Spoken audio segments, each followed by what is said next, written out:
Hello students, how are you? I hope you all will be fine. Welcome to my YouTube channel Kiran Punia. Today we will discuss about the question in which we are giving a pie chart and we have to given the answers depend on the pie chart. ठीक है, हमें pie chart given होगा but pie chart हमें percentage में given होगा और हमें जो क्वेश्चन गिवन होंगे वो हमें उस पाई चार्ट से फिर डिफाइन करवानी है. Okay, first question is adjoining pie chart gives the expenditure in percentage on various items and savings of a family during a month. आपको जो ये पाई चार्ट गिवन है इसमें एक्सपेंडिचर गिवन है और एक्सपेंडिचर आपको गिवन है परसेंटेज में. एक्सपेंडिचर गिवन है परसेंटेज में, एक फैमिली की का एक्सपेंडिचर गिवन है, सेविंग्स गिवन है एक मंथ की. ठीक है, अब आपको गिवन है 10% हाउस रेंट पे expenditure, 15% education, 25% food, 10% on clothes, 15% उनकी सेविंग है, 20% अदर थिंग्स पे उन्होंने क्या किया है, एक्सपेंड किया है एंड 5% ट्रांसपोर्ट पे किया है. ये आपको डाटा गिवन है. Your first question is on which item the expenditure was maximum. किस आइटम पे आपका मैक्सिमम एक्सपेंडिचर था. तो जिसकी परसेंटेज ज्यादा होगी उसी पे क्या होगा, एक्सपेंडिचर ज्यादा होगा. अब देखिए यहां से स्टार्ट कर लेते 10, 15, 20, 5, 10, 15 एंड 25. तो मैक्सिमम किस पे है, 25% है, वही मैक्सिमम है. और 25% एक्सपेंड किस पे किया है इन्होंने, फूड पे. Expenditure is maximum on food. तो आपका किस पे एक्सपेंडिचर मैक्सिमम है, फूड पे है. Next question is expenditure on which item is equal to the total saving of the family. जो टोटल सेविंग है फैमिली की वो कितनी है आपके पास, 15% है. इन्होंने पूछा है ये किस दूसरे आइटम के इक्वल है. अब देखिए 15% और क्या किया है इन्होंने, 15% इन्होंने एजुकेशन पे एक्सपेंड किया है. तो ये किसके इक्वल हो जाएगा, आपका सेविंग किसके इक्वल हो जाएंगी, एजुकेशन के equal. So the expenditure on education is the same as the saving of the family. जो सेविंग और एजुकेशन पे एक्सपेंडिचर है वो आपका सेम है. Your next question is if the monthly saving of the family is ₹3000. अगर जो monthly saving है वो आपकी 3000 है. What is the monthly expenditure on clothes? तो जो मंथली सेविंग 3000 है तो मंथली एक्सपेंडिचर किस पे, क्लोथ्स पे कितना होगा, क्लोथ्स पे कितना है 10%. अब सेविंग कितनी थी 15% और इन्होंने दी है रुपीज में 3000.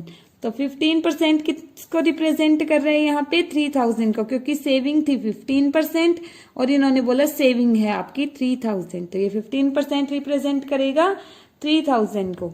अगर आपको 1% फाइंड आउट करना है तो कैसे करेंगे, 3000 डिवाइडेड बाय 15%, क्योंकि ज्यादा से आप 1 पे आते हैं तो डिवीजन होती है. ठीक है, बट आपको फाइंड आउट किस पे करना है, एक्सपेंडिचर ऑन क्लॉथ्स. और क्लॉथ्स पे कितने परसेंट किए हैं, 10%. क्लॉथ्स पे 10% है तो 10% किसको रिप्रेजेंट करेगा.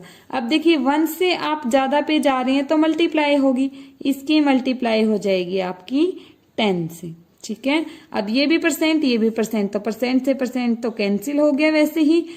अब 3015 से हो जाएगा 200 पे, मल्टीप्लीकेशन आ जाएगी आपकी 2000. सो आपकी जो क्लोथ्स पे एक्सपेंडिचर है वो कितना है, ₹2000 है. अगर यहाँ इन्होंने क्लोथ्स के बजाय ये पूछा होता कि इनकी जो टोटल इनकम है वो क्या है, टोटल इनकम पूछते, तो टोटल इनकम कितनी होगी, आपके पास कोई भी कंप्लीट चीज कितनी होती है परसेंटेज में, 100% चीज कंप्लीट होती है. तो टोटल इनकम के लिए आपको क्या निकालना पड़ता है, इसका 100% निकालना पड़ता. अब जैसे 10 फाइंड आउट किया है तो वैसे ही क्या फाइंड आउट कर लेते, यहाँ 10 की जगह पे आपका 100 आ जाता और वो हो जाती है आपकी total income of the family. Our next question is On a particular day, the sales of different items of a baker's shop are given below. एक बेकरी की जो शॉप है उस पे एक पर्टिकुलर डे की सेल्स है डिफरेंट डिफरेंट आइटम्स की. ओके, डिफरेंट डिफरेंट आइटम्स की सेल का बताया है इन्होंने सेल दी है आपकी ऑर्डिनरी ब्रेड, और जो सेल है वो रुपीज में ही होगी. सेल को रुपीज में दिया है. Ordinary bread 320 rupees, fruit bread की सेल हुई है 80 रुपीज, केक एंड पेस्ट्रीज की सेल हुई है 160 रुपीज, बिस्किट्स की सेल हुई है 120 रुपीज, अदर्स सेल हुई है 40 रुपीज, और टोटल जो सेल हुई है 720 रुपीज की हुई है. अब कल आपको क्या गिवन था? कल गिवन था परसेंटेज में, तो परसेंटेज से आपने फ्रैक्शन कैसे बनाया था? 100 से डिवाइड करके. और आज भी आप क्या करेंगे? आपका जो ये डाटा गिवन है इसको फ्रैक्शन में बनाएंगे, और फ्रैक्शन से किस में कन्वर्ट किया था कल? एंगल में 360 से मल्टीप्लाई किया था. आज भी फिर फ्रैक्शन के बाद सेम वही काम करेंगे हम कल के जैसे. तो आप बनाएंगे आपकी टेबल, फर्स्ट आइटम के लिए, सेकंड सेल्स, थर्ड फ्रैक्शन, और फोर्थ जो आपका सेंट्रल एंगल आएगा कि एंगल आपका पाई चार्ट के लिए क्या बनेगा, क्योंकि एंगल से ही आप क्या बना सकते हैं? पाई चार्ट को ड्रॉ कर सकते हैं. Okay, ordinary bread 320, fruit bread जो आपको गिवन था डाटा आपने यहाँ पे राइट डाउन किया है. अब देखिए, जैसे आपको परसेंटेज में गिवन था 15%, तो आपने उसको 100 से डिवाइड क्यों किया? क्योंकि परसेंटेज कंप्लीट कोई परसेंट होती है वो 100 होती है, मैक्सिमम 100 होता है उसका. तो ऐसे ही हमें मैक्सिमम क्या दे रखा है? 720. तो हम फ्रैक्शन में बनाने के लिए क्या करेंगे? 720 से डिवाइड करवा देंगे. ठीक है, क्योंकि कंप्लीट 720 की सेल हुई है. तो 720 में से 320 किसकी होगी? ऑर्डिनरी ब्रेड की. या फिर आप इसको ये भी बोल सकते कि आप इससे फ्रैक्शन में कैसे बनाते हैं? फ्रैक्शन आपका होता है पार्ट ऑफ द होल, कि आपका कंप्लीट में से कितनी वो चीज की सेल हुई है. कंप्लीट थी 720 में से 320 की सेल हुई है ऑर्डिनरी ब्रेड. कंप्लीट थी 720, 80 रुपीज की हुई है आपकी फ्रूट ब्रेड. कंप्लीट थी 720 और 160 की क्या सेल की आपने? Cake and pastries.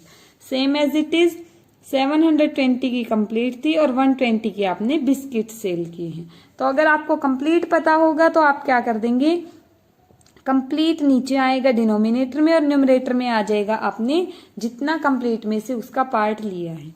अदर्स में है 40, तो क्या आ जाएगा? 40 डिवाइडेड बाय 720. अब आपके पास फ्रैक्शन आ चुका है. अब आपको सेंट्रल एंगल बनाना है. एंड आपको पता है कंप्लीट एंगल होता है आपका 360 डिग्री का. तो सेंट्रल एंगल क्या बनेगा? इस फ्रैक्शन को आप मल्टीप्लाई कर देंगे 360 डिग्री से. तो आपने मल्टीप्लाई तो आप सोल्व कर लेंगे. मल्टीप्लीकेशन आएगी 160 degree, 40 degree, 80 degree, 60 degree and 20 degree. अब यहां से आपकी एंगल्स की मेजर आ चुकी है आपके पास. Ordinary bread, fruit bread, cake and biscuit and others की आपकी मेजरमेंट आ चुकी है. तो कल मैंने आपको बिल्कुल सिंपल मेथड बताया था. आप क्या कर लेंगे? आप इनमें से क्या करेंगे? एक रेडियस ले लेंगे, सेंटर से पास करेगी, सेंटर से लेके आपकी सर्कल की बाउंड्री तक की स्ट्रेट लाइन ले लेंगे. उससे आप अब एंगल ड्रॉ करते जाएंगे. ठीक है, अब जैसे ये आपका डी की हेल्प से मैं कर रही हूं, क्योंकि यहाँ पे आपकी मेजर ऐसी हैं 160, 40, 80, 20. इनको आप कंपास की हेल्प से तो ड्रॉ कर नहीं सकते हैं, तो इनको किसकी हेल्प से करेंगे? इस डी की हेल्प से आप सॉल्व करेंगे. इस डी की हेल्प से आप एंगल कैसे बनाते हैं? ये देखिए, ये इसका मिड पॉइंट दिख रहा है आपको. ये मिड पॉइंट जो है ये आप अपने सेंटर पे रखेंगे. ठीक है, ये मिड पॉइंट कहाँ रखेंगे? आपके सेंटर पे. अब आपको फर्स्ट एंगल कितना ड्रॉ करना है? 160 डिग्री. 160 डिग्री एंगल अगर आपकी ये लाइन गिवन है तो कैसे बनेगा? देखिए 60, 120 यहां ऐसे जाएगा ना आपका, तो उस साइड जाएगा। अब यहाँ देख लीजिए आपका जहां भी आपको 160 दिखता है, यहाँ मेजर लिखी हुई है आपकी, ये ऊपर और नीचे इसीलिए लिखी हुई है। अगर आपने इस साइड की लाइन ली है तो आपका यहाँ जाएगा ना 160 इस साइड जाएगा। अब ये 160 है यहाँ पे, ठीक है। ये है आपकी 160 की मेजर।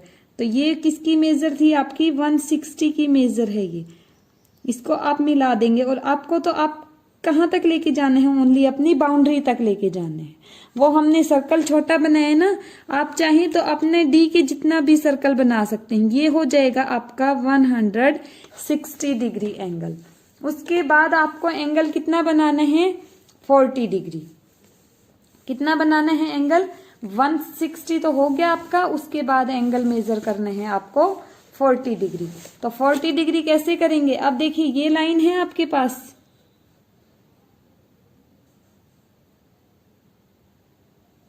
ठीक है।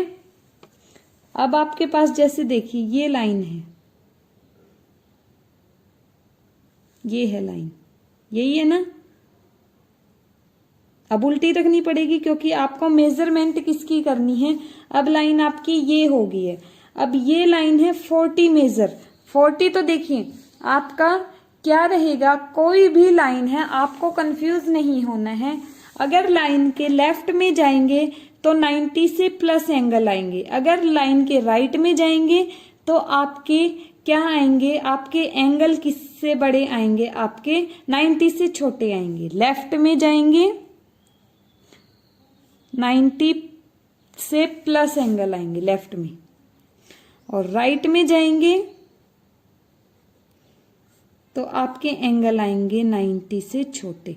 अब देखिए यहां हम कहाँ गए? हमने बिल्कुल मिड में रखा और हमें फाइंड आउट करना था 160। तो लेफ्ट में गए कि नहीं गए? 90 से बड़ा था तो लेफ्ट में गए आप।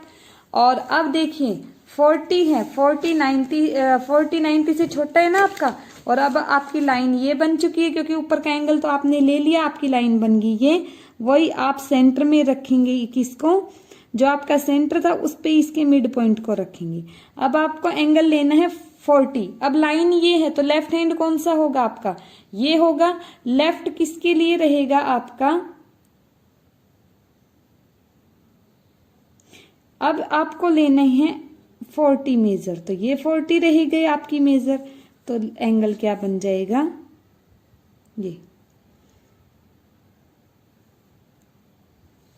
ये एंगल बनेगा आपका 40 डिग्री, ठीक है। अब लाइन रहेगी ये। अब एंगल क्या फाइंड आउट करना है आपको? 80 डिग्री। अब 80 कहाँ पे बनेगा? यहाँ पे बनेगा, ठीक है। 80 कहाँ पे बनेगा? यहाँ पे बनेगा।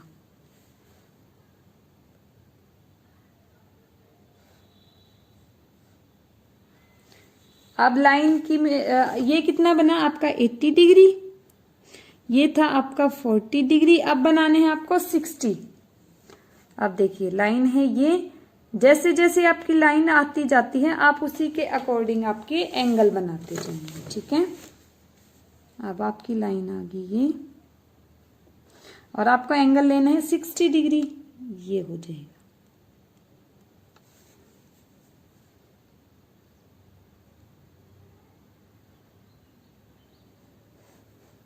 ये मेजर हो जाएगी 60 डिग्री। और अब आप देख सकते हैं अब लाइन आपकी कौन सी है? 60 डिग्री वाली, ये ना।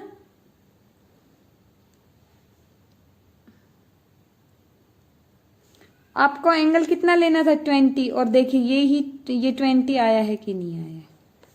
आ गया ये 20, ठीक है। ये आ गया आपका 20, और 20 ही आपको क्या करना था? फाइंड आउट करना था। Okay, thank you class.